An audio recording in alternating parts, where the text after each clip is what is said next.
just a master practicing. He did a kata or he taught something, and they were either from China or from Okinawa or from northeast China, which you call the Kar area. So it was really just old-time stuff. Between 1900 and 1950, approximately, we have the historic martial arts. And that's because in about that time, they started writing the history. And it was really, really difficult writing the history because there was, you couldn't even understand the dialect of another part of China unless you were from there. They had to write little pictures to understand it. So a person living in one town couldn't understand a person living 100 miles away. And the literacy wasn't really great, so they used simple things. They didn't use really complicated ways of, like I was listening today on the public channels, and they were talking about language. And they see some 1/8 is over here, and he's having a big fight with his girlfriend, and whatever. And for some reason or other, they get mad and they split. And this other ape over here, he has the capacity to know that they're angry, but he doesn't have the capacity to explain to another ape why these guys split up. His language won't accommodate it. He can't explain why they split up. He can say that they did it, but he can't. Even into a very, very old age. See, old people could then use their legs and use their arms and live reasonably well. So this became a very, very important thing. Now, all this time, there were a series of drills that people did. And the drills were designed to provide a certain kind of philosophy of movement. It became functionality of the type of thing. They became a function. They directed that way. And then they also became salubrious in nature, which means they became very, very healthy. So we've inherited the things of having functionality philosophically, which is the arrow that we're following, the direction we're going to go. And then we have the salubrious nature, the healthiness. So all these things together make a reasonable approach to things. Now, in none of these things have I even mentioned style. See, the names became confused because the northeastern China era was conquered by a great Emperor Liu Bei. And Liu Bei had this great general, or the greatest general that they ever had in China, whose head is now. In any event, this era was called the Kar era. So the techniques from there became those Kar-te, or Tote, or in Chinese, in Korean, Tong Su. So these became, the terminology, Karate is Tote. It's just exactly the same word. And Tong Su is exactly the same word. It had no ray reflex open hand. It wasn't until 1920 when this stuff came into Japan, and they were just so upset with the Chinese because they didn't feel that they needed any other country. And they were in the process of trying to whack China anyway, so they deleted all reference to China, used the same name, and called it the empty hand. It never was the empty hand. It was always the Chinese hand.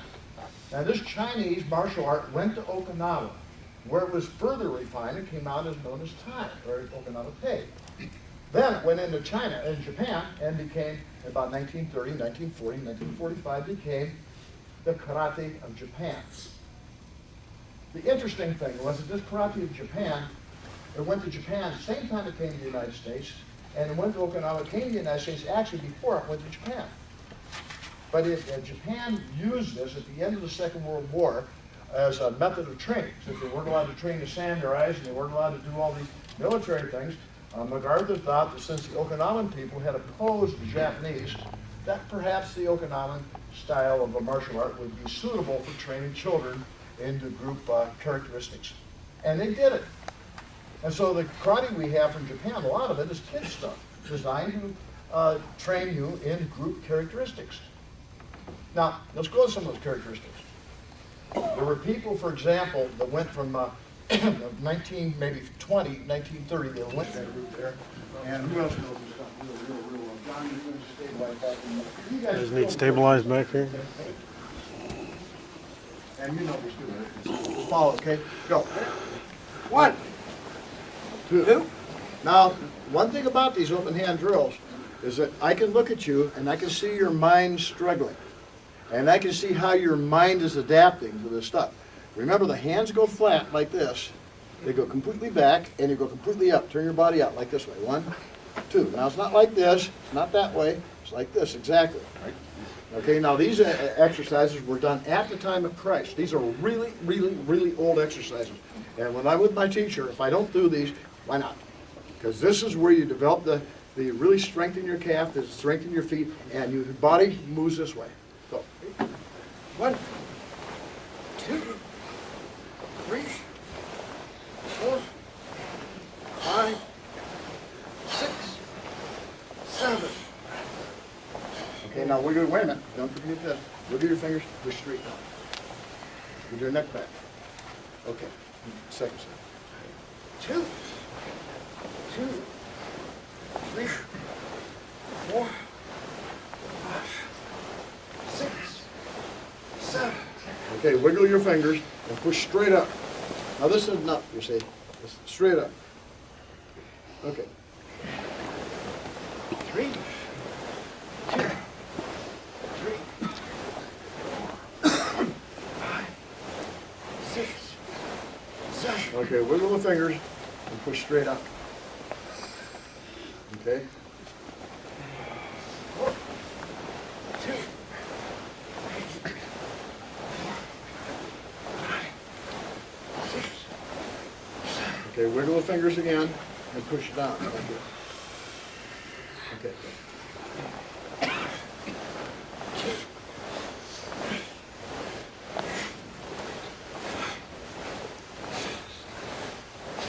Wiggle the fingers and push straight up, palm straight up, palm front. Go low, leaf palm, not your fingers this way. Bring your hands right back. Stretch that muscle down in here. Okay, next.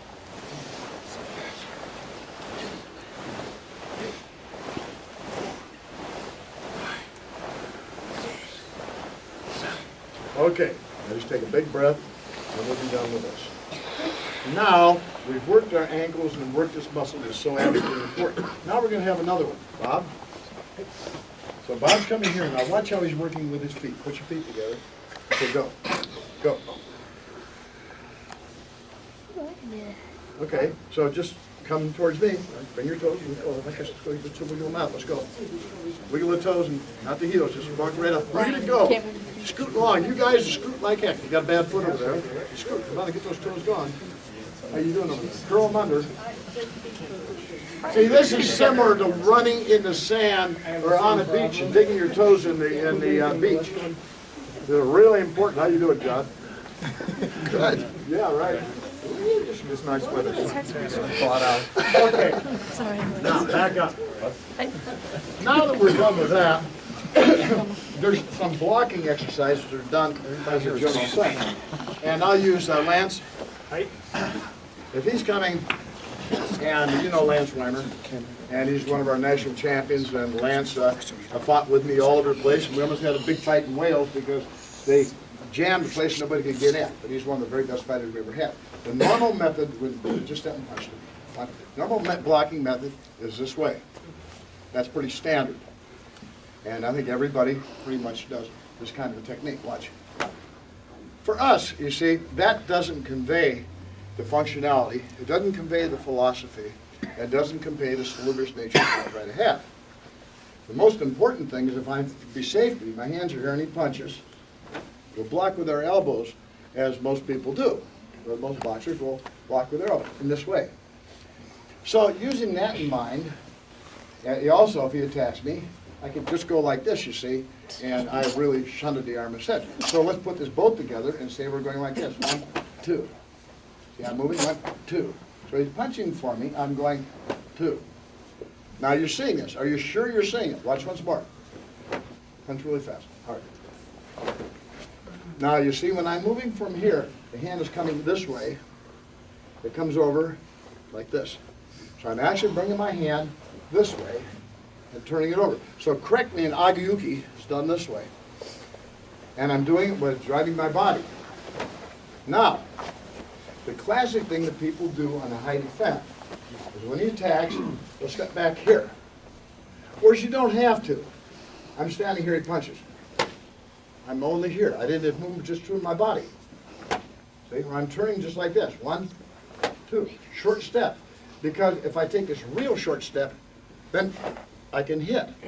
But if I'm way back here, I like him to show, not to show the kind of system, then I've given him further opportunity to come in.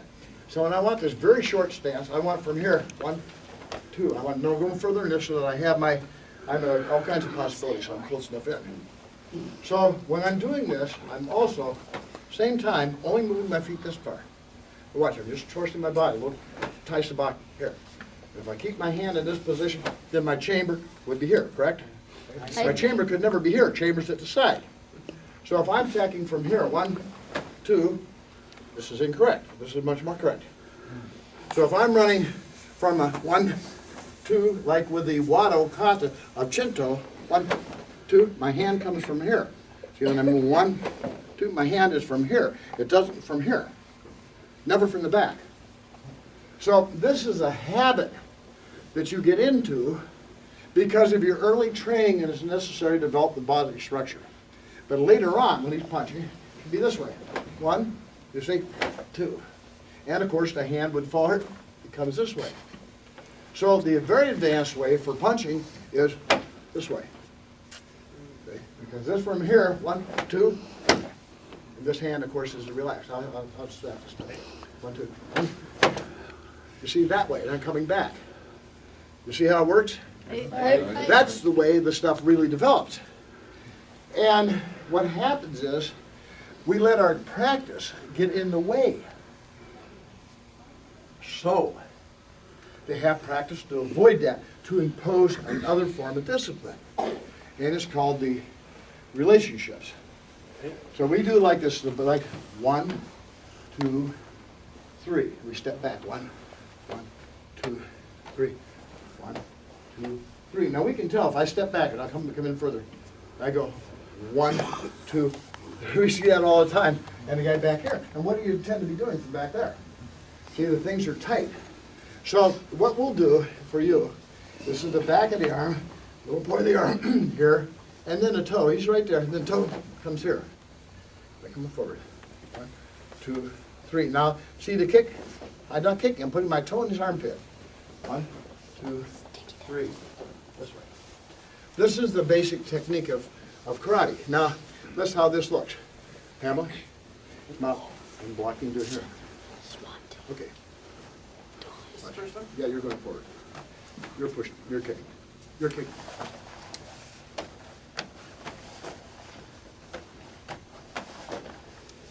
That's right. We can go there, back up, and go the other way.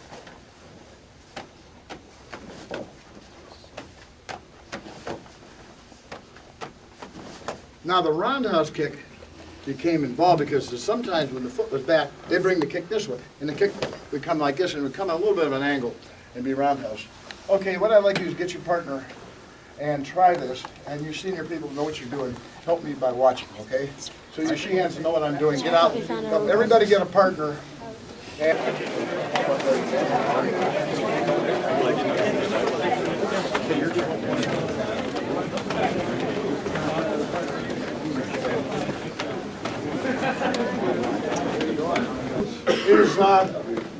come here, Larry. Watch. If I'm working with him on this, and I'm moving from here, I want my toe right here. You see, I want it right in the armpit. 1, 2, 3. And see how my body's relaxed? 1, 2. Now remember, my weight is on my back foot right here, and I just raise my knee, put my toe in. I don't have to do all the contortions. There's 3 kinds of speed, right? Limb speed, body speed. Okay, now that's really good. You can see the drill. Now sit down. Hey, now, one of the ways that the Oriental, this is practiced very intensely. Bob, did you come out here? Hey. So he's standing like this, and he squats down, squat down. Okay. Now from this position, he puts one knee to the floor, puts the other knee to the floor, and he sits back. To get up, he takes one knee out, the other knee out, and rises. That's pretty simple. That's the way you're supposed to get up and down from the floor. And when you have a hakama on, that's the method for rising. So this idea of dropping this way is very important. So in this further development of this kind of technique, when we're bumping... No, it's off.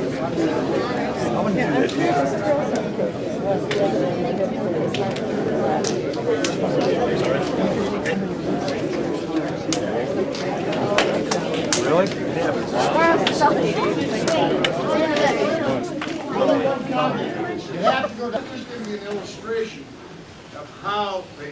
Here, Bob Toma. Now, you can do this with me here. The ones who want to do it, stand up and put your hands on your head. Make sure you got enough room beside you so you're not going to extend your legs. Okay, you can stand up and put your hands on your head. This is rather tough. You people aren't used to it. Get yourself kind of don't stand right behind you. Back at first day. Now, Bob is almost 50 years old, and I'll tell you who he is. He has a degree in chemical engineering from Case. He's working on his master's in outdoor education. He pretty much runs computer operations with that. If his board been elected assistant, might have been Secretary of Labor. Right now, she's an undersecretary or something. And his brother-in-law is the second in command in the National, General Service Administration National. So he's about 50 years old, and 45. 47. Okay. So, put your hand down here and put your feet together pretty much like it. Down you go, down. It's okay. Okay, now right foot out. Back. Out. Side. Back. I call it my success and my sister's a quick success in being able to do this. Out. Back. Up. You can take that. Now, if you have somebody with really bad knees, okay, watch. You can take Mike in front of these here. Come here, Bob. Mike, sit on the chair. You can put a little stool closer to the floor. Put your hands on your head. Get your legs aside. Go. Break out. Go. Out that way. Come on. Well, it gets closer on the chair. Now go. Get it out. One. Bring it back. Two. One. Two. You can do this from a chair. And they have these little stools about this big with a Johnny Lineberger has a little tail like this. The guy sits that for on a cushion and does the exercise.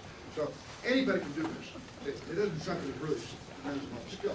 Put your hands on your head, down again. The other foot down. The other foot. 1, 2, 3, 4, 5, 6. Good. Stand up. Down again. Up front. Back. Front. Back. Change feet. Front. Back. Front. Back. Stand up.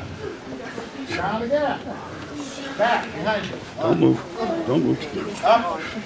Back. Up. Back. Up. Back. Up. Okay, good. Isn't that wonderful?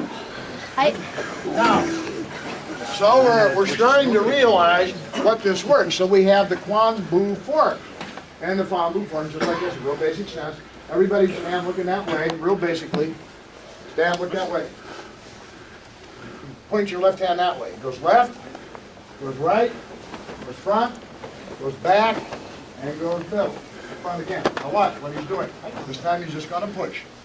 He stands here, drop down, push. He can move his back foot, he's not going to rise. 2, push foot forward. 3, leaning back all the time. Push the other way. 4, and push this way. 5. See how nice that is? Right. Now in this process, if you can see, drop down again, Bob. Push. Now turn very slowly.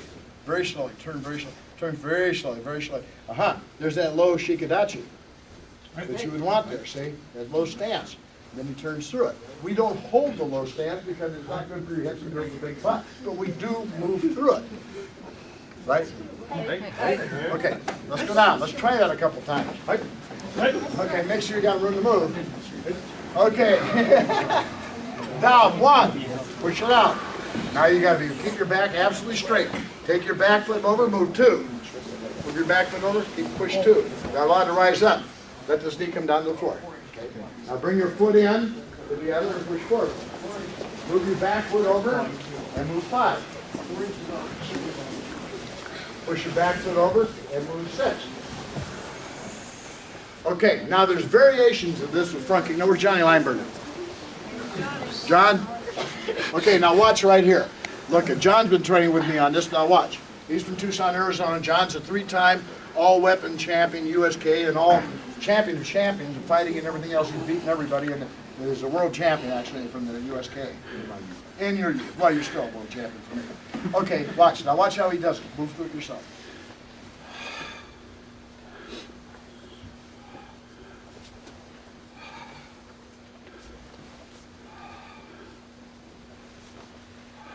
Now, John has attended many, many really major seminars. We were up at what they call the Gathering up in, where was it, Sacramento. And the Kung Fu guys came in. We were all the guys who could do the Kung Fu. It was our guys. So would you please tell them that whether Leo Fong was there? Who was that other guy? Duck Fong Wong? Duck Fong? You Was a 92-year-old guy? No, you were out there practicing in Phoenix or something about that. You guys were doing. You said you guys were the only one doing Kung Fu. Oh, that was the 92-year-old Kung Fu guy there. Well, explain. Well, there was It doesn't have to be up there. There's another one after that.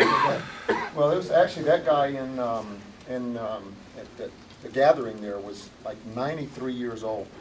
And he sat on the side and watched all the guys doing their Kung Fu and their Tai Chi, and he just like, and then whenever Nosa went up to do some of the moving drills, and then he had me doing some of the push-outs, and later the old guy came over and said, "You're the only ones doing Kung Fu. I don't know what these other people are doing." Yeah, and then you had him, who was that other guy that was in TV? Oh, Augustine Fong. Yeah, Augustine Fong. Yeah. Speak louder. So Well, yeah, there was a guy teaching a seminar for Augustine Fong, and he's in all the magazines all the time, the Augustine Fong Wing Chun Gung Fu. But the guy, I went to a seminar at his dojo, and there was a Chinese guy there that was visiting the U.S., and he was doing the seminar for Augustine Fong.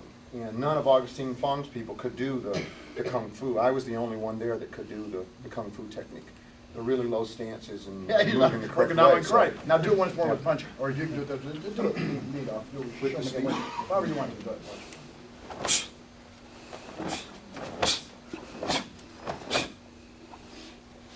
You see, and this is really deep. So these are the links to the past that the senior people could do and should not forget, and you young people should try to follow, thus giving real meaning to the word do. Now, there's another example of what's done with do. And I'd like you to pack 4 dense lines right here. Please, arrange them up. 1, 2, 3, 4, dense. Those may be done. Now, you know what a punch is. We'll just start punching from here like a real Okinawan punch. Don't try to remember, punch really hard. Let's see if you can do it. Okay, can you shout and punch at the same time? Let's see. Hey! That's a minimal punch. Shout to be best. Let's have a big one. Shout. Okay, now you gotta punch hard and shout, and then you're gonna shuffle step. 1, 2, 3, 4. You will not go ahead of John Lineberger. And who's in this row? Pamela? Yeah, you don't go approach any closer, right? And you can't approach any closer, you can't approach any closer, neither the back row. Right? Now what you have to do on this particular drill, then you have to punch, you have to shout, and I think you can do this. Okay, you want to punch, you got to shout, and you got to make sure that you don't run ahead of the person on your right or left. Now, any one of you guys that want to provide me with a big, nice big drum with the red ends on it, and nice drumstick as they have in the Chinese gyms, I'll be glad to accept it. They cost about $200 or $300. In the meantime, that's the drum. Okay? Which is, that's better. Okay? Ready?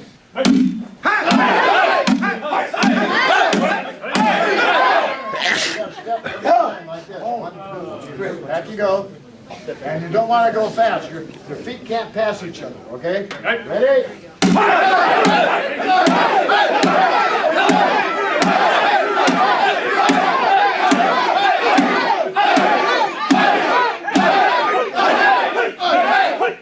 You guys are out of line. You're out of line. He's over there. You're out of line. Your line seems to get back here. Pay attention. Back up again. Back up again. Make your line straight. The line's got to be absolutely straight. Ready?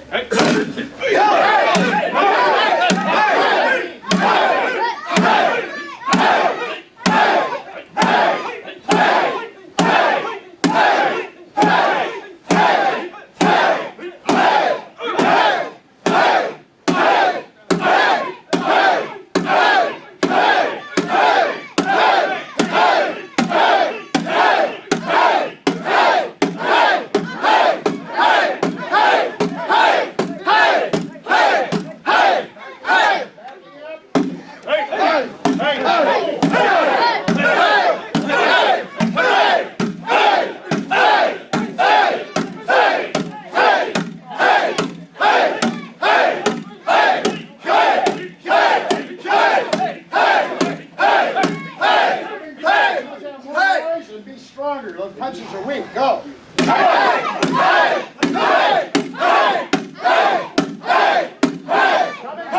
Coming forward.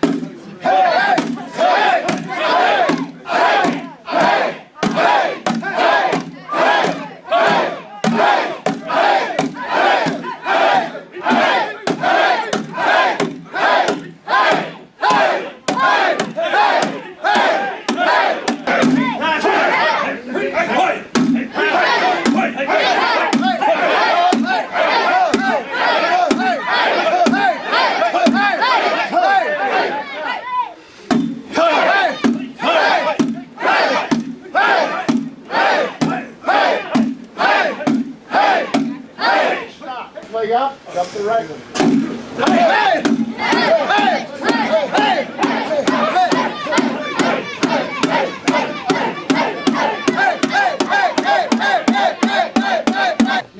And so with a really advanced technique, the hands move like this, they don't really lock in. So the punching maybe, instead of going this way, the guy will go 1, 2, 3. The same technique, 1, 2.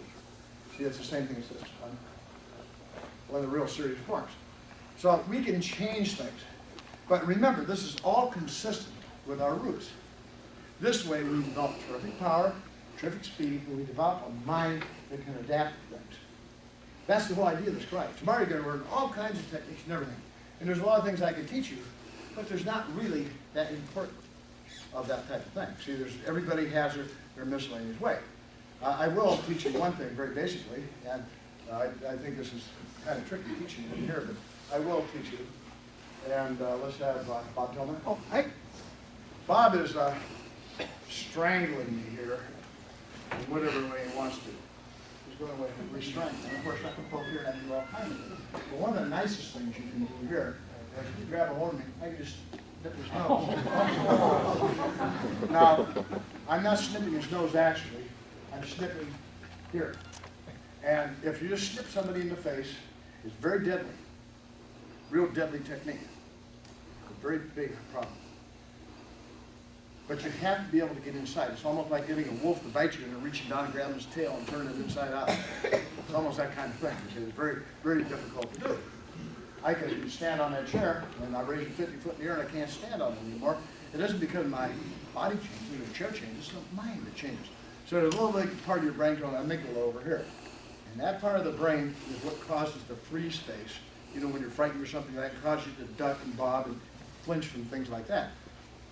And it also is the one that provides this idea that I feel this paralyzing fear and I can't escape it. Or I feel this kind of, I don't feel any fear or any pain at all. I'm Irish. I mean, it doesn't matter. So I fight with everybody and I get great experience and I can whomp everybody.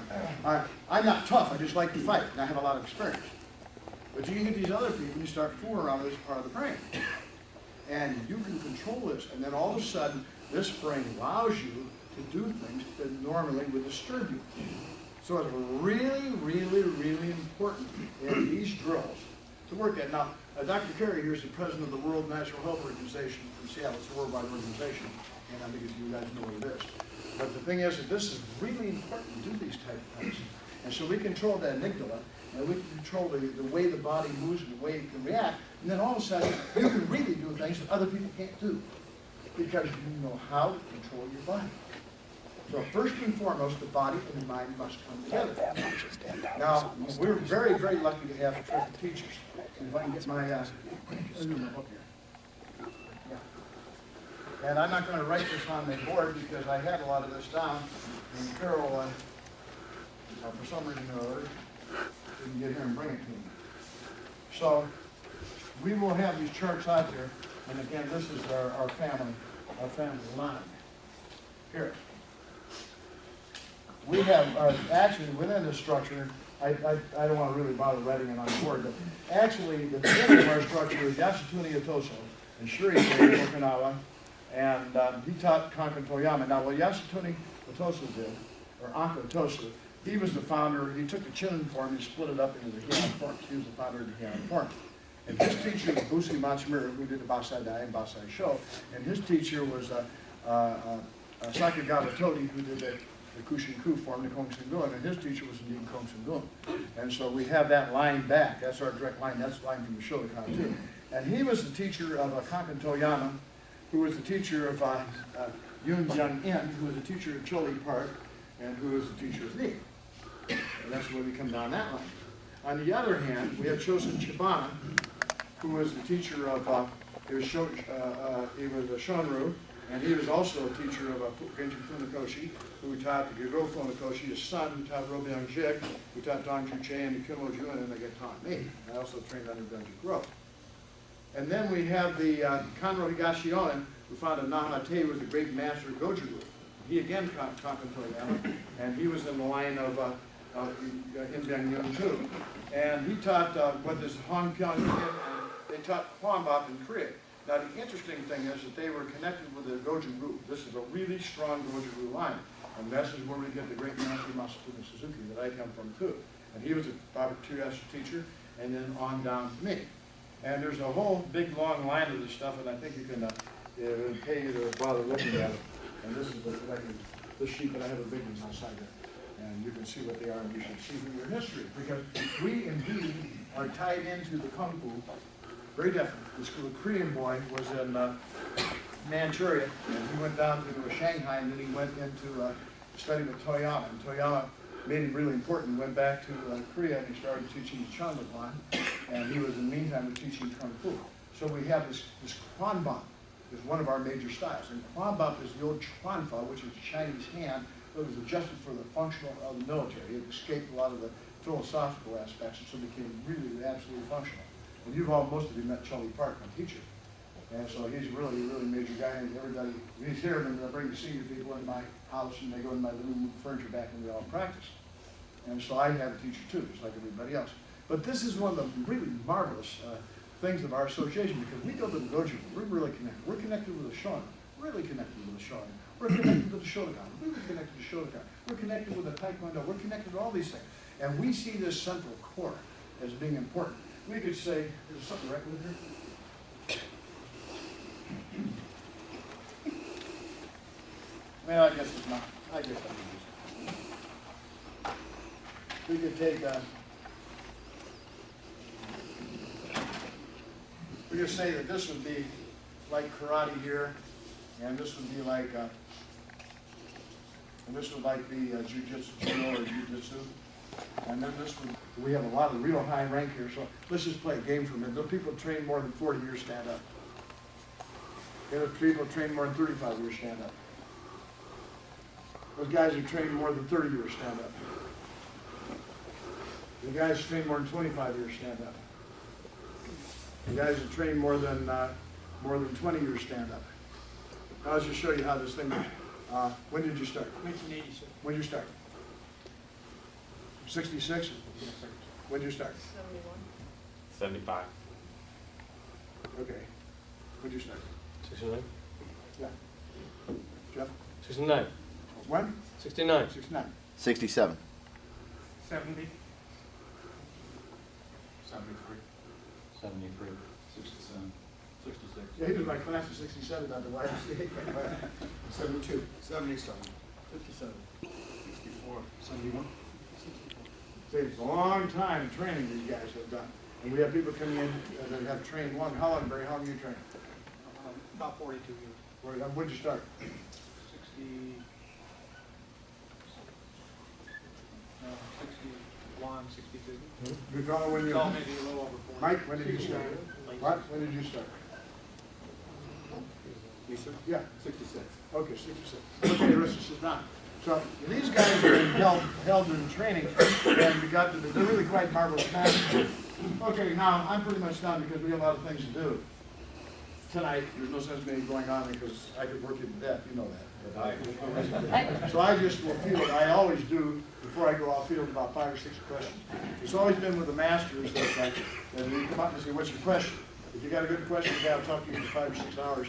You got a bad question, you go away. So I'm just going to span the thing very quickly. I'll go to the high ranks. Question? No. Question? None? What? What? You're supposed to have a question, yeah. No, so I'd like to know what you think is probably the most important kata to practice, though. Oh, the most important kata to practice is Kwanmukan, by all means. It's a tremendously long kata, and you can do it your entire life. And you start. That's probably the base for all the kata, and I recommend that over all of them. It's a complicated form, and it has different dimensions. They're broken down into Tai Chi, broken down into strict karate, or broken down into a type of wushu. And so it's a really marvelous form. That's a good question. So to do the Kwanmukan, and that's a 300 and some move. It's a humongously long form. Yes.